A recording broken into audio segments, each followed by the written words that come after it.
Good morning, afternoon, or evening, and welcome back to Yankee's Corner of Poor Opinions. I'm your host, Yankee. Let's begin. And our first topic today is the Elder Scrolls. The Elder Scrolls, if you don't know, is a video game series. It has 5 main installments, with the 6th one coming out sometime in the future. But if you're on the internet, you've probably heard of the Elder Scrolls, and even if you're not, you've probably heard of at least one of the games. The most popular of which is Skyrim. And that in the Elder Scrolls community isn't always looked favorably upon. There is a group of people who started playing before the third game, or the third game was their first Elder Scrolls game. And the third game is Morrowind, Elder Scrolls Morrowind. And personally, I've never played it. I have it, but I just haven't bothered to play it. And part of the reason is I haven't been able to, but I have it now. But the reason I haven't played it now is because I'm a bit scared to. Maybe not scared, but I'm a bit put off. I'm a bit put off to playing the game because of the how do you say this? The kind of aura around the game built up by the community. And I would say for the most part the community's fine. Like if you want to get into the community, don't let anyone scare you, because there's always going to be people who enjoy the game and who are going to be elitist about it. You get that with anything, which is sad, but it's just a fact of life. But I would say the Elder Scrolls is probably I would say Elder Scrolls is a good community. Aside from the small subsections of factions that are created around mainly these two games, Morrowind, as I discussed earlier, and Skyrim, which is the newest main installment of the game. I say newest, but I'm pretty sure it's like 9 years old now, give or take. It's been out for a while. And personally, my first Elder Scrolls game was Skyrim, but I've gone back and I played Oblivion. I like Oblivion. But I go to Skyrim because I just find it easier to mod, because most of the mods are newer, but I don't have preference one or the other in terms of story. Although I do think Oblivion's story is better than Skyrim's, because it feels, I feel more invested in the story of Oblivion. But we're getting off track. So the reason I'm scared to play Morrowind is because, as I said earlier, there's this culture that it's the best game, and if you say you don't like it, or you say the mechanics are old, you're wrong. Like you're stupid. Which sadly that is a very vocal minority, but it is a minority. And there all are people who are considered to be Morrowind elitists, who aren't as douchey about it. They say, "Oh, ever since Morrowind, everything just been downhill," and to an extent, I can see, which, yeah, like the story as the story in Skyrim is very good. There are some very good things about Skyrim. I think the combat is very good when compared to Oblivion, and but I think Oblivion and possibly Morrowind, like I said, I haven't played it. Oblivion, I think, did leveling better. I like the leveling in Oblivion, because it just feels more like you're actually progressing than you do in Skyrim. But that's just personal preference, because there are good things about Skyrim and Skyrim's leveling system. Now, I'm sure if any of these more elites watch this video, which is unlikely, I doubt I could pay someone to watch this stuff.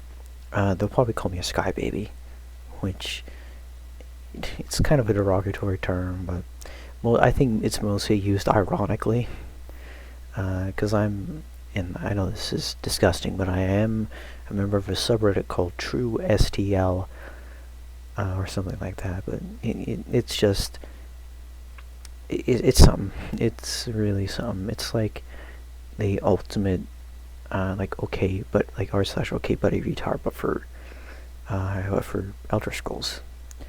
But there is one physically for Elder Scrolls, but you know, at True STL, I just find funnier because I don't ever go on. Okay, buddy, share Gorath because I don't like going on Reddit in the first place. I go on there for wallpaper and for the occasional, True STL funny. But getting back on track, Morrowind is seen as like the best game ever made by Bethesda, which it very well might be, in terms of story. But there's more ways to quantify a game as being good than just the story. Like, what makes a good book? That varies for everyone. Some people might think Skyrim's the best game because it's decent gameplay. It's easily accessible. It's not hard to understand, and I would say that's a valid point. A good game is left up to interpretation. So to see people who are big, not Oblivion, Morrowind fans, excuse me, it just, put down everyone who is either new or just doesn't prefer Morrowind to another game is sad, because it's killing the fandom. I don't really like using that word, but it is kind of hurting it, because someone who's new gets into the community and they want to see the other games, so they go around and looking before they play, see which one they should play first, because Arena and Daggerfall are messes. They're very old games, so of course they don't work very well on modern systems, at least. They get in and they see all these people putting them down because they don't like Morrowind, or the first game wasn't Morrowind, is sad. But to those people, I say just keep going. It's a small minority. A lot of people are really not like that. It's the silent majority and all. And a lot of those same people are the kind of people who hate Fallout 3 and love New Vegas and the original Fallouts, because they're like, oh, it's the best game, which I think is stupid. I've played New Vegas, I've played a little bit of Fallout 1, and I've played Fallout 3. I think New Vegas and Fallout 3 are very good games. And specifically, I think a lot of this comes from H. Palmer Guy. I don't know if you've heard of him, but he is a mainly, I think, politics-focused YouTube channel, if I remember correctly. And he made this legendary video called Fallout 3 is Garbage, and here's why. And a couple days ago, from recording this, he released a new video called, what was it? Fallout New Vegas is genius, and here's why. That's what it was. And it's basically him. I watched the first one. I didn't care to watch the New Vegas one, but I feel like there are a lot of things that I think Fallout 3 does pretty well. I'm sure New Vegas does them. No, I'm not sure. I know New Vegas does them well too. I would say they're about on par in terms of, how good they are.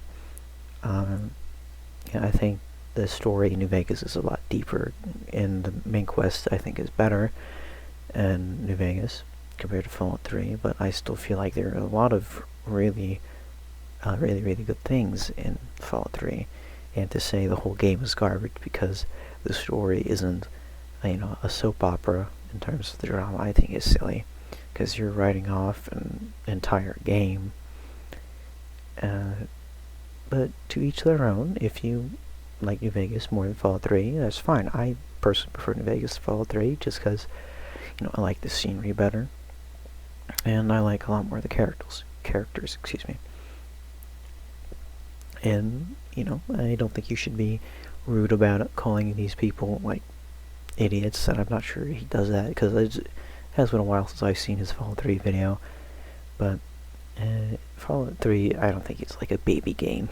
It isn't exactly a game for stupid people, because it's, I think that's silly to write off the whole game about, write off the whole game because you don't like the main story and you don't think it gives you enough options on how to deal with things. And if I remember, one of his criticisms was at the end of the game, that you can talk down Colonel Autumn. No, I got that wrong. Is that you can't always talk your way out of problems, which doesn't make sense to me, because at the end of Fallout New Vegas, if you side with a faction against Caesar's Legion, you can talk down the Legate, and everything you hear about the Legate in the game, and all the lore around the Legate, Legate Lanius, is that he is this, he lives pretty much only to kill. So why then can I talk a man who is only focused on killing and destruction and fighting? Why can I talk him down from fighting because of logistics or whatever? Because there's a few different ways you can go about that, if I remember right. That doesn't make sense. While talking down Colonel Autumn, because there is a gigantic nuclear, nuke toxin, robot outside the Jefferson Memorial. I think that makes sense to me, because Autumn is stuck in a corner. He can't do anything, so diplomacy would work in the case of Colonel Autumn, but not against Lanius because of his mindset. So diplomacy isn't always an option. Well, I think there should always be you should always be able to attempt something with anything that is sentient.